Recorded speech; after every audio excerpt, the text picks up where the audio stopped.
अब देखिए जगह जगह जो है लक्कड़ और यहाँ पर पन्नियाँ और सब घाट पे साफ सफाई की व्यवस्था नहीं दिख रही। सारा व्यवस्था ध्वस्त है।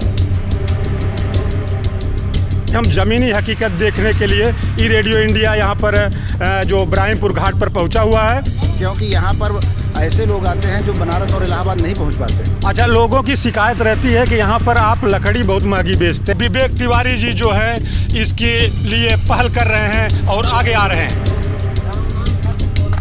300 रुपये उस पर बढ़ा कर बेचता हूँ, 800 रुपये तक। दोस्तों नमस्कार। जीवन का अंतिम सत्य है मौत, और अगर मरने के बाद भी इंसान को अंतिम श्रद्धांजलि के लिए उपयुक्त अवसर सरकार न दे पाए तो इससे विफलता से ज्यादा कुछ नहीं कहा जा सकता।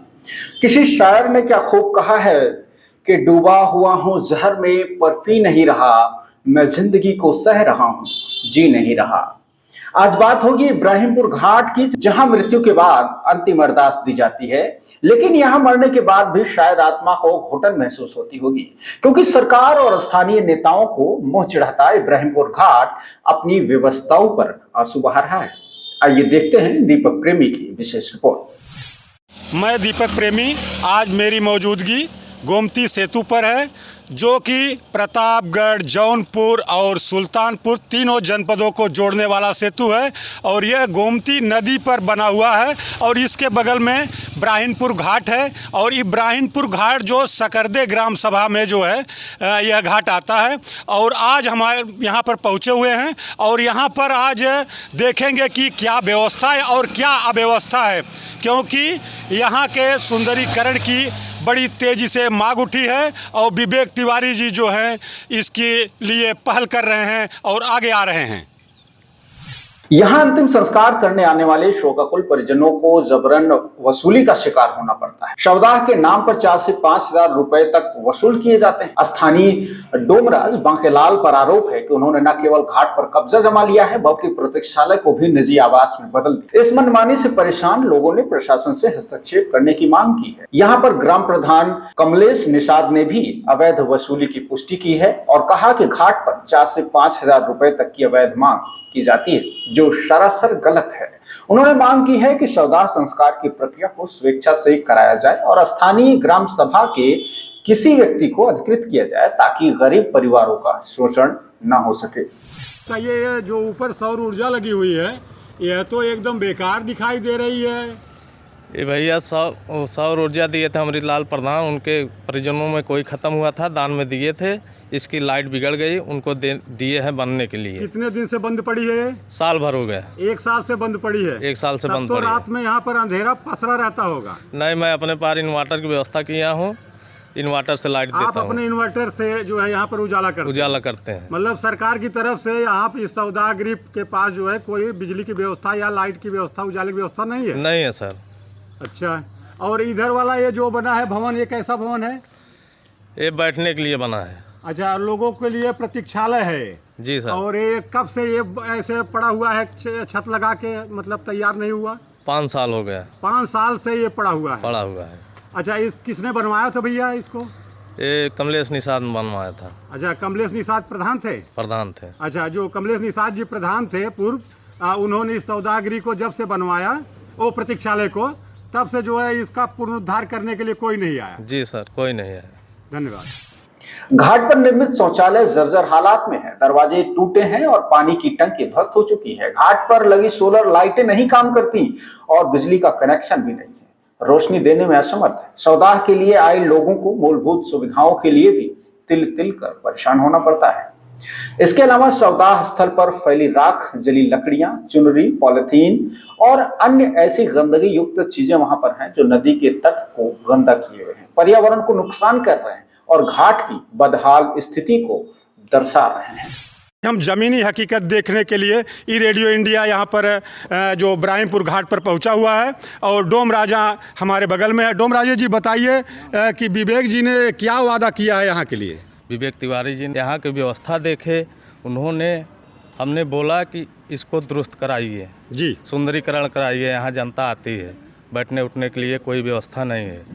जो पहले से बना था वो गिरकर ध्वस्त हो चुका है। तो उन्होंने यहाँ की दशा देख करके जो है खुद ऐलान किया था कि आपके आवेदन, आपके कहने पर उन्होंने? नहीं, देखने के बाद फिर हमारा जो काम था हमने उनसे कहा। अच्छा, क्या क्या वादा किया है उन्होंने? उन्होंने सौदागरी बनवाने की बात कही थी और सीढ़ी और बैठने के लिए। अच्छा, और बाकी का यहाँ जो शौचालय वगैरह की व्यवस्था है ये सब दुरुस्त है?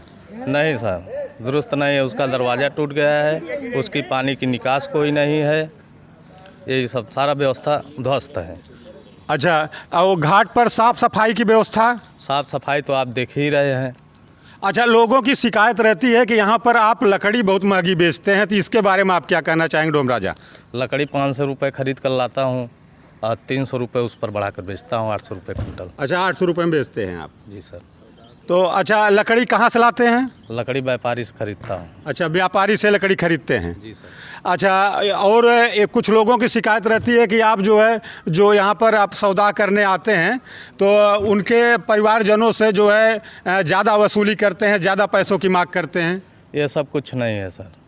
तो लगभग कितना लेते होंगे? सबके इच्छा अनुसार लेता हूँ। हमारा कहने का काम है, जो जिससे व्यक्ति से बनता है वही देता है। फिर भी कितना लेते हैं लगभग, कम से कम और अधिकतम कितना लेते होंगे? जिस हिसाब से इंसान रहते हैं, जो देने लायक रहते हैं। मतलब आप जो है ज़बरदस्ती नहीं करते, वो आप स्वेच्छा से जो लोग देते हैं वही ले लेते हैं। अच्छा, आपका शुभ नाम क्या है? बाकेलाल चौधरी। अच्छा, रहने वाले कहाँ के हैं आप? सगरदे के। सगरदे के ही रहने वाले हैं? जी सर। तो इस घाट की देखरेख आपके जिम्मे है? जी सर। लेकिन हम तो देख रहे हैं यहाँ पर घाट पर बहुत गंदगी फैली हुई है, इसके बारे में नहीं कुछ कह रहे हैं। कहाँ गंदगी है आप अब दिखाइए। देखिए जगह जगह जो है लक्कड़ और यहाँ पर पन्नियाँ और सब, घाट पर साफ सफाई की व्यवस्था नहीं दिख रही है। इतना तो साफ करते हैं, सुट उठ कर 3 घंटा झाड़ू लगाते हैं। अच्छा, सौदागरी जो पहले से बना हुआ था, उस सौदागरी को किसने बनवाया था? वो ग्राम पंचायत प्रधान जी ने बनवाया था। क्या नाम था प्रधान जी का? कमलेश निषाद। अच्छा, कमलेश निषाद जी ने बनवाया। जी सर। तो वो है अब जर्जर अवस्था में है? जी सर। अच्छा, धन्यवाद। ई रेडियो इंडिया से बात करने के लिए आपका बहुत बहुत धन्यवाद। भैया जी, यहाँ पर लोगों की शिकायत रहती है कि डोम जो यहाँ जलाते हैं वो पैसा वैसा बहुत लेते हैं। ये बात तो मेरे गले नहीं उतरती है, इसलिए कि जो गरीब लोग आते हैं उनको भी जो पैसा इनको दे दिया जाता है वो पैसा ये ले लेते हैं। मैं बहुत बार यहाँ आया हूँ और ऐसी लाश को लेकर आया हूँ कि जिनके पास लकड़ी की व्यवस्था नहीं होती, अपनी लकड़ी की व्यवस्था करके खुद जलवाते ये। मतलब लकड़ी का भी नहीं लेते? हाँ, लकड़ी जो बची रहती लकड़ी उसको लोग तो कहते हैं कि लकड़ी बड़ी महंगी बेचते हैं। महंगी लकड़ी अब खुद स्वयं नहीं बेचते हैं, तो अब 700-800 रुपये कुंटल जो लेते हैं व्यापारी से खरीद के भाई बेचते हैं, तो भाड़ा किराया तो इनको वसूलना पड़ता है।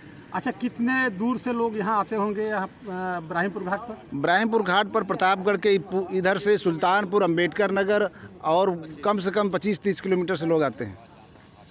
तो आप मतलब इस घाट पर आने से आप लोग संतुष्ट रहते हैं कि बिल्कुल, हाँ, यहाँ पर जो बहुत व्यवस्था संतुष्ट है, रहते हैं। लगभग ठीक ठाक है? बिल्कुल, बहुत संतुष्ट हैं और हमेशा यहाँ हम लोग यहीं आने का प्रयास करते हैं। घाट पर सीढ़ियाँ उड़ियाँ नहीं बनी है, क्या कहना चाहेंगे? सीढ़ियाँ बननी चाहिए, प्रशासन को इस पर ध्यान देना चाहिए कि ये मध्यवर्ती भाग है, यहाँ पर बहुत सारे लोग आते हैं, तो कम से कम प्रशासन को चाहिए कि सीढ़ियाँ वगैरह अच्छी बनवाएं। प्रतापगढ़ और सुल्तानपुर, हाँ, तीनों जिलों के लोग यहाँ पर आते हैं। बहरहाल इब्राहिमपुर घाट का विभिन्न अव्यवस्थाओं को लेकर आम जनता में आक्रोश देखने को मिल रहा है। सरकार के प्रति असंतोष और निराशा का भाव पनप रहा है। लोगों की मांगे हैं कि यहाँ पर अवैध वसूली पर तुरंत रोक लगे और घाट पर कब्जा करने वालों के खिलाफ कार्रवाई की जाए। इसके अलावा साफ सफाई और मूलभूत सुविधाओं की बहाली हो तथा नदी के किनारे अवैध रूप से बालू खनन पर रोक लगाई जाए। साथ ही साथ सौदा संस्कार के लिए अधिकृत व्यक्ति की नियुक्ति की जाए, जिससे नियमितता बनी रहे।